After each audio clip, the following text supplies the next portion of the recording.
বাংলা বর্ষবিদায় ও বরণের হাওয়া লেগেছে পার্বত্য জেলাগুলোতে।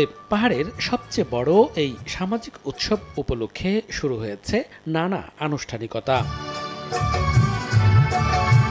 বৃহস্পতিবার বিকেলে রাঙামাটি ক্ষুদ্র নৃগোষ্ঠী ইনস্টিটিউট প্রাঙ্গণে 7 দিনব্যাপী মেলার উদ্বোধন করা হয়, যেখানে পাহাড়ি রঙের পোশাকে উপস্থিত হন বিভিন্ন ভাষাভাষী মানুষ। বাদ যায়নি বাঙালিরাও। পুরো মেলা প্রাঙ্গণ যেন এক সম্প্রীতির মিলন মেলা। মঞ্চে পাহাড়িদের ঐতিহ্যবাহী বাদ্যযন্ত্রের মূর্ছনা নৃত্যে মাতোয়ারা দর্শনার্থীরা।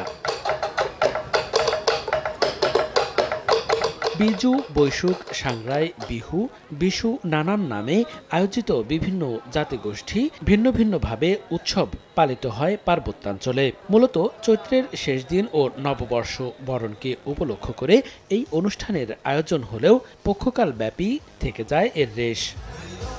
মেলার ঐতিহ্যবাহী স্টলগুলোতে শোভা পাচ্ছে পাহাড়িদের ঐতিহ্যবাহী পোশাক ও গহনার পাশাপাশি রয়েছে দেশি পোশাকও। প্রতিটি স্টলেই উপচে পড়া ভিড়। নিজেদের সংস্কৃতিকে টিকিয়ে রাখতে এমন আয়োজনে উচ্ছ্বসিত পাহাড়ের মানুষ। এই বিজু মেলায় পাহাড়িদের বিভিন্ন জিনিসপত্র পাওয়া যায়, পিঠা থেকে শুরু করে পাহাড়িদের ড্রেস থেকে শুরু করে ট্র্যাডিশনাল ড্রেস অনেক কিছু পাওয়া যায়। তো আজকে আমরা এখানে ঘুরতে আসছি, অনেক ভালো লাগতেছে। এখানে ট্র্যাডিশনাল ফিননহাদি আমাদের, তারপরে ওয়ান পিস, কুর্তি, এই ধরনের অনেকগুলো ড্রেস নিয়ে আসছি আর কি, এবং কি জিন্স থেকে শুরু করে অনেকগুলো ড্রেস আছে আমাদের স্থলে। আমাদের এখানে ট্র্যাডিশনালের পাশাপাশি বিশেষ কিছু রেস্টুরেন্টের খাবারগুলো আছে, মোটামুটি এগুলো সবগুলোই মুখরোচক। বিশেষ করে আমাদের হস্তশিল্প, আমাদের যে পোশাক এবং আমাদের যে বিশেষ করে আমাদের আদিবাসীদের মেয়েদের পরনের যে বালাগুলো বা যে অষ্ট অলংকার যেগুলো আছে আর কি, এগুলো সবগুলো মোটামুটি এখানে প্রদর্শনী দেওয়া হয় এবং এখানে বিক্রয় বিপণনের একটা ব্যবস্থা থাকে। আমি আশা করছি এই অনুষ্ঠান একটা সুন্দর সেতু বন্ধন, মিলন বন্ধন এবং পরস্পরের সাথে পরস্পরের যে সম্পর্কের উন্নয়নে অত্যন্ত সহায়তা করবে। নতুন বছর যেন বয়ে নিয়ে আসে শান্তি, সাম্য, মৈত্রী।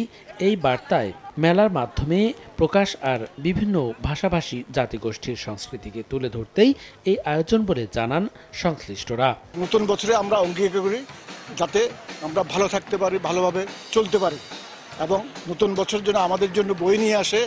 বললাম কি শান্তি, সাম্য, মৈত্রী, এগুলো এইটাই আর কি আমাদের। এটা তো মেসেজটা আমরা এখন থেকে না, আমার ছোটবেলার থেকেই আমি দেখে আসছি এই মেসেজটা, আমরা এই বার্তাটা আমরা দিয়ে আসছি। যত সংস্কৃতি আমাদের উন্নত হবে তত আমরা নিজেদের উন্নত হয়ে যাব। এই জন্য আমরা এই বিজু মেলাটা করার উদ্দেশ্য হলো বিভিন্ন ভাষাভাষী সংস্কৃতিকে তুলে ধরা জাতির কাছে, জনগণের কাছে। এটি আমাদের প্রত্যাশা। রাঙামাটি পার্বত্য জেলা পরিষদ ও সংস্কৃতি মন্ত্রণালয় কর্তৃক আয়োজিত মেলায় 180টি স্টল রয়েছে। মেলা চলবে আগামী 9 এপ্রিল পর্যন্ত।